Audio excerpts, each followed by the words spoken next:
Hello students, I am Hardik Sheta from Saraswat International Academy, Vapi. આજે આપણે ધોરણ 12 વિષય ભૌતિક વિજ્ઞાન ચેપ્ટર નંબર 13 ન્યુક્લિયસમાં સ્પર્ધાત્મક પરીક્ષાઓની તૈયારીઓ આગળ વધારીશું. તો આજે આપણે કેટલાક ક્વેશ્ચન્સનું સોલ્યુશન કરવાનું છે, જેનું લિસ્ટ મારી પાસે અત્યારે છે.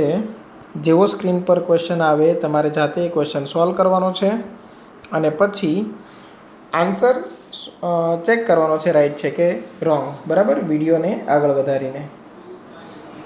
ઓકે, તો ક્વેશ્ચન છે, ધારો કે આપણી પાસે મોટી સંખ્યામાં એવા પાત્રો છે જેમાં દરેકમાં પ્રારંભમાં 1 વર્ષનો અર્ધજીવન કાળ ધરાવતા રેડિયો એક્ટિવ તત્વના 10,000 પરમાણુઓ આવેલા છે. તો 1 વર્ષને અંતે દરેક પાત્રમાં 5,000 પરમાણુ હશે. દરેક પાત્રમાં આશરે 5,000 પરમાણુઓ આવેલા હશે. સામાન્યતઃ બધા પાત્રોના પરમાણુની સંખ્યા અલગ અલગ હશે, પરંતુ તેમની સરેરાશ સંખ્યા 5,000ની નજીક હશે.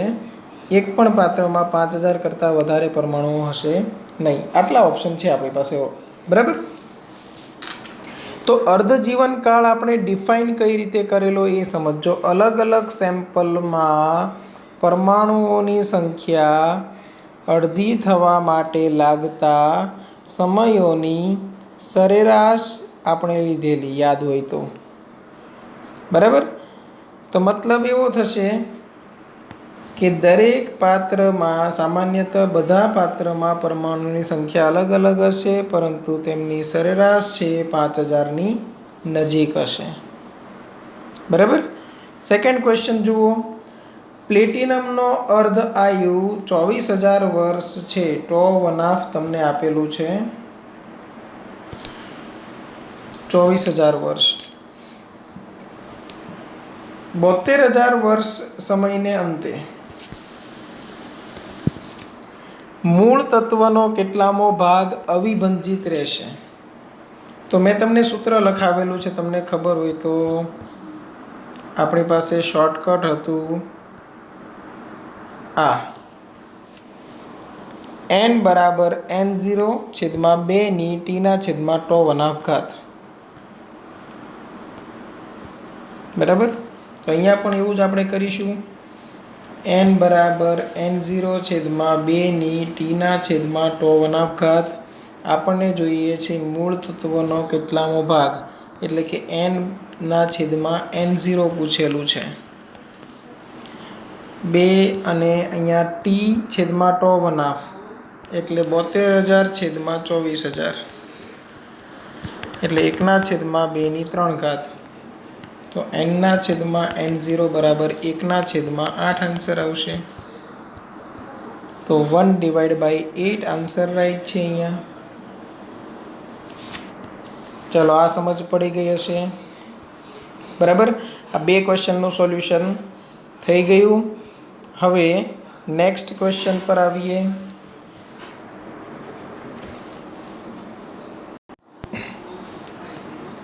હવે ક્વેશ્ચન છે, એક નમૂનાની રેડિયો એક્ટિવિટી T1 સમયે x અને T2 સમયે y છે. જો આ નમૂનાનો સરેરાશ જીવનકાળ τ હોય તો T2 - T1 સમયમાં વિભંજન પામતા પરમાણુઓની સંખ્યા ખાલી જગ્યા છે. T2 - T1 સમયમાં વિભંજન પામતા પરમાણુઓની સંખ્યા ખાલી જગ્યા છે. તો હવે આ સમજો કઈ રીતે સોલ્વ કરશો. તો કોઈ પણ સમય t માટે, ચલો કોઈ પણ સમય t માટે એક્ટિવિટી I બરાબર સૂત્ર શું છે? λ/n.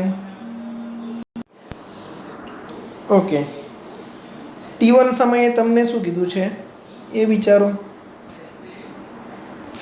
T1 સમયે હું એક્ટિવિટીને કહું I1. બરાબર, પણ હવે એક્ટિવિટી તમને કીધું છે x છે, એટલે હું અહીંયા x લખી દઉં. x = λ, તો એનો એ જ રહેવાનું, તત્વ તો બદલાયું નથી. તો λ/n1 થશે. ઓકે, આના પરથી તમને n1 મળી જશે. અવિભંજિત ન્યુક્લિયસની સંખ્યા x/λ થશે T1 સમયે. એટલે અહીંયા હું લખી દઉં છું T is equal to T1 સમય. હવે T is equal to T2 સમયે એક્ટિવિટી છે વાય, તો y equal to lambda into N2 અવિભંજિત ન્યુક્લિયસની સંખ્યા, તો N2 equal to lambda divide by y, y divide by lambda. બરાબર છે ને? ઓકે, લેમડા બરાબર 1/τ થાય કે નહીં? લેમડા ઇક્વલ ટુ 1/τ એટલે અહીંયા એક્સ ઇન્ટુ ટો થયું, ઇક્વેશન 1, અને અહીંયા થશે વાય ઇન્ટુ ટો, ઇક્વેશન 2. હવે આપણને પૂછેલું છે T2 માઇનસ T1 સમયે, તો હું અહીંયા લખી દઉં T equal to T2 minus T1 સમયે. તો અવિભંજિત ન્યુક્લિયસની સંખ્યા કેટલી હોય? n બરાબર N2 માઇનસ N1.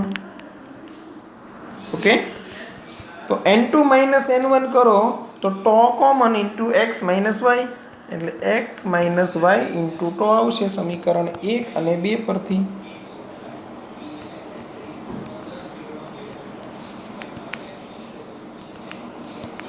બરાબર, આમાંથી આ સંખ્યા બાદ કરો તો ટો કોમન અને કાઉન્સમાં બચશે વાય માઇનસ ઓછા N2 માઇનસ N1 કરીએ છીએ ને,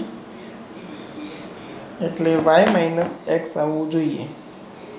હવે કયો સમય મોટો છે અને કયો નાનો એ પણ જોવાનું.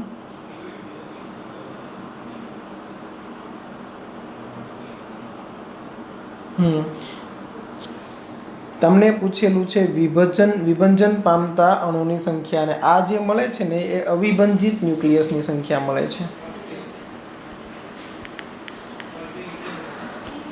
તો વિભંજન પામતા હોય તો આનાથી ઉલટું કરવું પડશે ને, એટલે N1 માઇનસ N2 કરવું પડશે. N1 માઇનસ N2 કરશો એટલે આ તમને જે મળશે ને એ વિભંજિત ન્યુક્લિયસની સંખ્યા મળશે. બરાબર, હા, તો રાઈટ છે. એટલે ટો કોમન નીકળશે અને અંદર બચશે એક્સ માઇનસ વાય. એટલે આપણો આન્સર જે છે એ અહીંયા ઓપ્શન બી છે, એક્સ માઇનસ વાય ઇન્ટુ ટો. બરાબર, પાછો એક નવો ક્વેશ્ચન છે, જુઓ. સ્થાયી સ્થિતિમાં રહેલ એ પરમાણુ ભારાંકવાળા ન્યુક્લિયસ વી વેગથી આલ્ફા કણનું ઉત્સર્જન કરે છે, તો નિપજ ન્યુક્લિયસ કેટલી ઝડપથી પાછું ધકેલાય છે? બરાબર, સમજો. સાવ ઇઝી ક્વેશ્ચન છે. એક આપણું મેઇન ન્યુક્લિયસ છે જેનો પરમાણુ ભારાંક છે એ. બરાબર, આ પ્રારંભિક સ્થિતિ છે અને આ સ્થિર છે, એટલે વેગ થઈ ગયો 0. પછી શું થાય છે? એ જ ન્યુક્લિયસ આલ્ફા કણનું ઉત્સર્જન કરે. આલ્ફા કણનું ઉત્સર્જન કરે એટલે તેનો પરમાણુ ભારાંક થઈ જશે A-4, અને તેમાંથી આલ્ફા કણ નીકળે છે જેનો પરમાણુ ભારાંક છે 4. હવે આ જો વી વેગથી આ દિશામાં જતું હોય તો આ બાજુનો વેગ કેટલો હશે તમારે મેળવવાનું છે. તો આનું વેગમાન અને આનું વેગમાન સમાન અને પરસ્પર વિરુદ્ધ હોય તો જ કુલ વેગમાન 0 રહે, કેમ કે અહીંયા કુલ વેગમાન 0 છે. તો તમે એમ લખી શકો A-4 ઇન્ટુ આનો વેગ લઈ લઈએ V2 equal to 4 into V1 એટલે V છે, તો V2 ઇક્વલ ટુ મળશે 4 into V divide by A-4. વેગમાન સંરક્ષણના નિયમથી આન્સર મળી જશે તમને. બરાબર છે, એટલે અહીંયા આપણો આન્સર આવશે આ ક્વેશ્ચન માટે ઓપ્શન બી નહીં પણ option C, 4V divide by A-4. Option C right answer છે. બરાબર, સાવ સિમ્પલ છે. તમારે ખાલી પ્રારંભિક સ્થિતિમાં કુલ વેગમાન લેવાનું છે અને અંતિમ સ્થિતિમાં કુલ વેગમાન સમાન થવું જોઈએ. પ્રારંભિક 0 છે તો અંતિમ 0 થવું જોઈએ. એટલે આ જે મોટું ન્યુક્લિયસ છે તેનો વેગ આપણે V2 ધારી લીધો અને તેનું દળ તમને આપેલું, તો દળ ગુણ્યા વેગ કરો એટલે તમને વેગમાન મળે. તો આ સાઈડનું વેગમાન બરાબર આ સાઈડનું વેગમાન થાય, તો જ કુલ વેગમાન તમને 0 મળી શકે. બરાબર. ચલો હવે જઈએ નેક્સ્ટ ક્વેશ્ચન પર. ક્વેશ્ચન છે ટી બરાબર 0 સમયે રેડિયો એક્ટિવ નમૂનાની એક્ટિવિટી N0 વિભંજન પર મિનિટ છે. એટલે દર મિનિટે N0 જેટલા ન્યુક્લિયસ વિભંજન પામે છે અને તે ટી બરાબર 5 મિનિટે પછી N0/E છે. હવે મેં તમને કીધું તેમ N0/E થાય મતલબ સમજી લો કે જે તમને સમય આપેલો છે એ સરેરાશ જીવનકાળ છે. એટલે તમને ટો સીધું આપી દીધું છે. ટો ઇક્વલ ટુ 5 મિનિટ. તો કયા સમયે તેની એક્ટિવિટી મૂળ એક્ટિવિટીથી અડધી થશે? તો કયા સમયે તેની એક્ટિવિટી મૂળ એક્ટિવિટીથી અડધી થશે? તો ટો 1/2 સમયે હોય. સિમ્પલ વાત છે. તો ટો 1/2 કઈ રીતે મેળવીશું? તો સાવ ઇઝી થશે. જુઓ તો કે તમારે ટો 1/2 મેળવવું હોય તો 0.693 ડિવાઈડ બાય શું કરવું પડે? લેમ્બડા. તો 0.693 ડિવાઈડ બાય લેમ્બડા. લેમ્બડા એટલે પાછું શું થાય? 1/ટો. તો 0.693 ઇન્ટુ ટો. 0.693 એ ln2 છે એટલે કે log 2 જેનો આધાર E છે અને ઇન્ટુ ટો. કેમ કે આ મૂલ્ય પરથી આપણે 0.693 મેળવેલું તો 0.693 પરથી આ પણ મૂકી શકીએ. અને ટો બરાબર તમને 5 મિનિટ આપેલી છે એટલે 5 ઇન્ટુ log E2 આ આપણો આન્સર આવશે. આટલા મિનિટ. 5 into log E2. અચ્છા log 10 છે, આ રોંગ છે. અહીંયા આન્સર છે log E2. ચલો અહીંયા સુધી સમજમાં આવી ગયું હશે. બરાબર. હવે આના પછીનો ક્વેશ્ચન જોઈએ. રેડિયો એક્ટિવ તત્વના સરેરાશ જીવનકાળ જેટલા સમય બાદ મૂળ તત્વનો કેટલામો ભાગ અવિભંજિત રહેશે? મૂળ તત્વનો કેટલામો ભાગ અવિભંજિત રહેશે? બરાબર. આ તો સાવ ઇઝી સમય ક્વેશ્ચન છે કેમ કે n બરાબર N0 થાય ડિવાઈડ બાય E ત્યારે t બરાબર સમય કેટલો હોય? સરેરાશ જીવનકાળ જેટલો. તો n/N0 તમને શું મળશે? 1/E. એટલે આપણો અત્યારે આન્સર આવશે 1/E. બરાબર. સાવ ઇઝી છે. ઓકે. હવે આપણે આગળ વધીએ. નેક્સ્ટ ક્વેશ્ચન છે કોઈ એક રેડિયો એક્ટિવ તત્વનો અર્ધ આયુ 4 મહિના છે. એટલે ડિટેલ લખીએ તો ટો 1/2 ઇક્વલ ટુ 4 મંથ.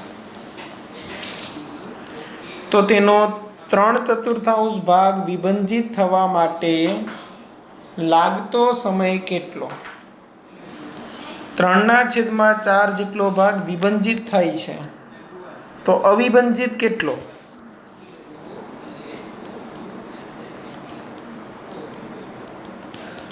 તો 1 માઇનસ વિભંજિત ભાગ. તો 1 માઇનસ 3/4 થશે. એટલે આ થઈ જશે 1/4. ઓકે. હવે એ 1/4 થઈ ગયો. એનો મતલબ એમ કે n/N0 એ 1/4 છે.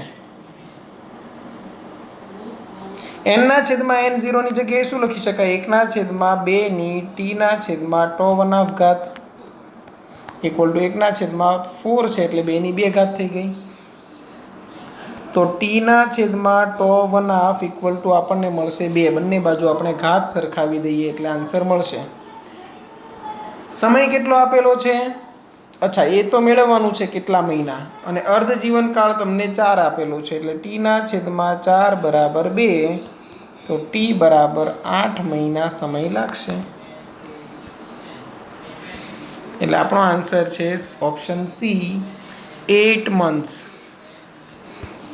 બરાબર. ચલો અહીંયા સુધી સમજમાં આવી ગયું હશે કઈ રીતે સોલ્વ કરેલો છે તમને વિભંજિત ભાગ આપેલો છે 3/4, તો અવિભંજિત ભાગ હોય 1 માઇનસ વિભંજિત ભાગ 1 માઇનસ 3/4 એટલે 1/4. તો એ વિભંજિત ભાગ કોનો છે? તો કે ન્યુક્લિયસનો, પ્રારંભિક ન્યુક્લિયસની સરખામણીમાં. તો n/n0 બરાબર તમને શું મળી ગયું? 1/4. n/n0 નું સૂત્ર છે 1/2 into t/1/2 equal to 1/2 to power 2. ઘાત સરખાવી દીધી અને આન્સર મળી જશે. બરાબર છે? અહીંયા સુધી ક્લિયર હશે. હવે આપણે આગળ વધીએ.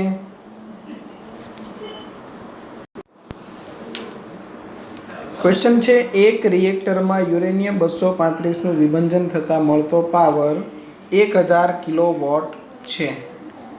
બરાબર? એ પાવર અહીંયા લખી લઈએ આપણે, 1000 કિલોવોટ. બરાબર? તો દર કલાકે યુરેનિયમ 235નું કેટલું દળ ક્ષય પામશે?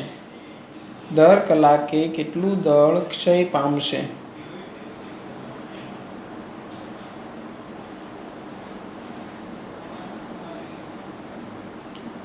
ચલો તો હવે એ મેળવીએ આપણે. તો પાવર અહીંયા તમને આપેલું છે 10⁶ વોટ. બરાબર? અને દર કલાકે પૂછેલું છે. તો પાવરનું સૂત્ર શું છે? ઉર્જાના છેદમાં સમય. બરાબર ને? યા તો અત્યારે ખાલી આમ લખી દો ઉર્જાના છેદમાં સમય, પછી રેટની જરૂર પડશે જો સતત ફેરફાર હશે તો આપણે એ જોઈશું. ઓકે. તો E બરાબર mc²/t થશે. અને અહીંયા પાવર તમને દર કલાકે પૂછેલું છે એટલે એકમ સમય દીઠ થઈ ગયું.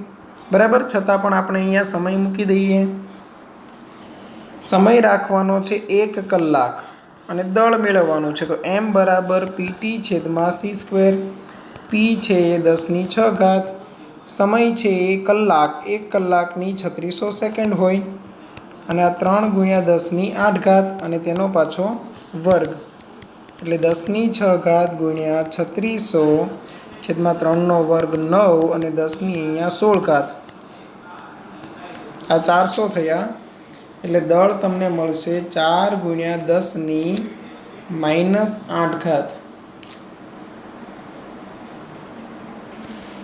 અને આ તમને મળે છે કિલોગ્રામ.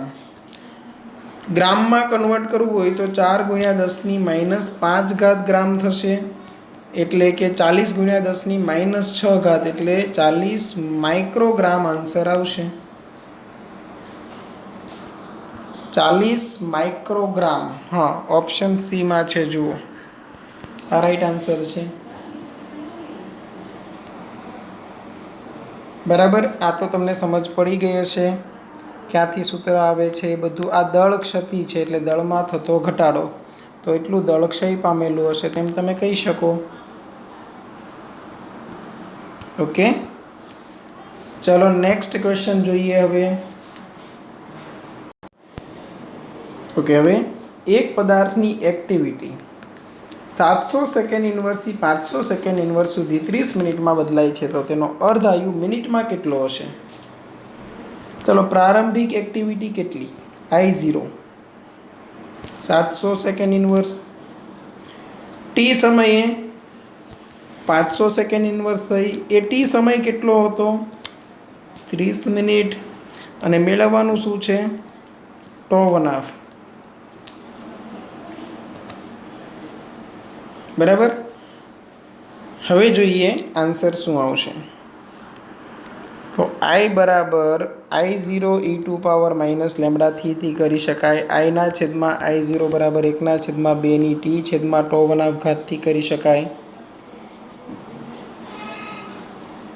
બરાબર? ઘણા ઓપ્શન છે આપણી પાસે અવેલેબલ. બરાબર? પણ હવે આમાં લોગનો કદાચ યુઝ કરવો પડશે. લોગનો કદાચ યુઝ કરવો પડશે એટલે આપણે એ રીતે ગણતરી કરીએ આ સૂત્રની મદદથી. બરાબર?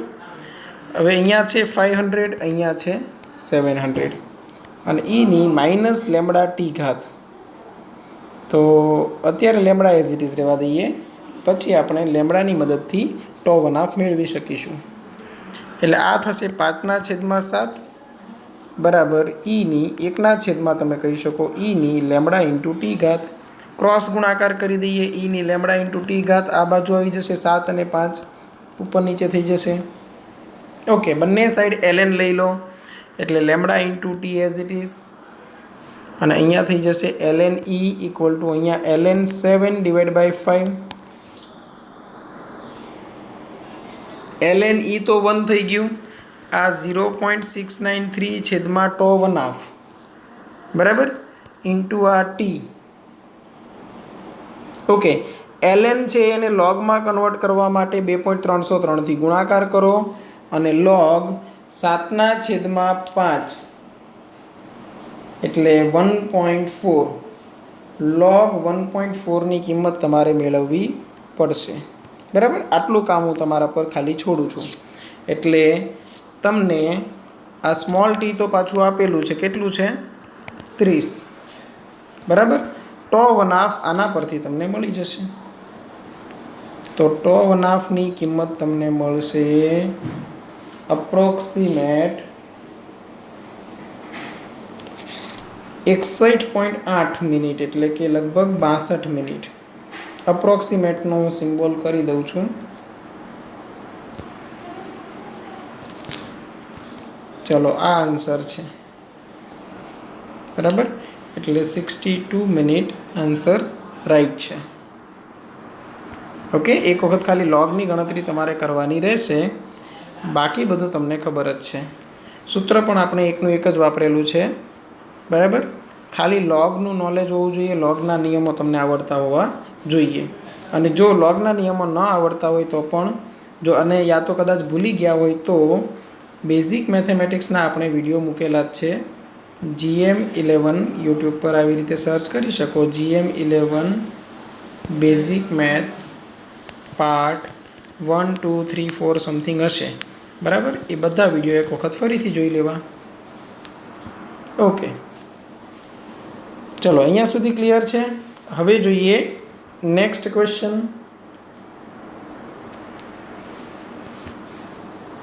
રેડિયો એક્ટિવ તત્વના એક નમૂનાનું દળ 15 મિનિટમાં 7/8 ભાગનું વિભંજન પામે છે, તો તેનો અર્ધાયુ કેટલો? પાછો સેમ ક્વેશ્ચન થઈ ગયો. અવિભંજિત ભાગ, વિભંજન ભાગ પામે છે 7/8, તો અવિભંજિત ભાગ હોય 1 - 7/8 એટલે કે 1/8. ઓકે, અવિભંજિત ભાગ છે એ n/n0 કહેવાય. 1/8 આવ્યું, n/n0 એટલે 1/2 ની t/τ1/2 ઘાત. અહીંયા 8 એટલે 2/3 ઘાત થાય. સામે ઘાત સરખાવી દો તો t/τ1/2 બરાબર 3 મળશે. આગળનું સ્ટેપ, અર્ધાયુ મેળવવાનું છે અને ટી તમને 15 મિનિટ આપેલું છે, એટલે 15/τ1/2 ઇક્વલ ટુ 3. તો પછી તમને τ1/2 મળશે 5 મિનિટ. ઓકે, સેમ ક્વેશ્ચન હતો, મતલબ સિમિલર કોન્સેપ્ટવાળો, એટલે મેં થોડો સ્પીડમાં સોલ્વ કરેલો છે. તો આન્સર આવશે ઓપ્શન એ 5 મિનિટ. બરાબર, ઓલવેઝ યાદ રાખવાનું, વિભંજિત ભાગ આપેલો હોય, અવિભંજિત મેળવવો હોય તો 1 માંથી તમે માઇનસ કરશો, પર્સન્ટેજમાં આપેલું હોય તો 100 માંથી માઇનસ કરશો. બરાબર, ચલો અહીંયા સુધી સમજમાં આવી ગયો હશે. બરાબર, તો આ ટાઈપના રેડિયો એક્ટિવિટીના ક્વેશ્ચન્સ મળે તેનું સોલ્યુશન કરતા રહો. જે ડાઉટ હોય તે તમે મને મોકલી શકો છો. બરાબર, અને અહીંયા આપણે ન્યુક્લિયસની પ્રેક્ટિસ અત્યારે જેટલી પણ થઈ છે બધી એક વખત રિટર્ન પ્રેક્ટિસ વ્યવસ્થિત કરી લેજો. બરાબર, ઓલરેડી એકવાર રિટર્ન પ્રેક્ટિસ થઈ ગઈ હોય તો ફરીથી કરવાની જરૂર નથી, પણ બધી વસ્તુનું એક વખત રિવિઝન કરવું જરૂરી. બરાબર, કોઈ ડાઉટ હોય તો એની ટાઈમ કોન્ટેક્ટ કરી શકો છો. અહીંયા સુધી રાખીએ છીએ આજે. Thank you.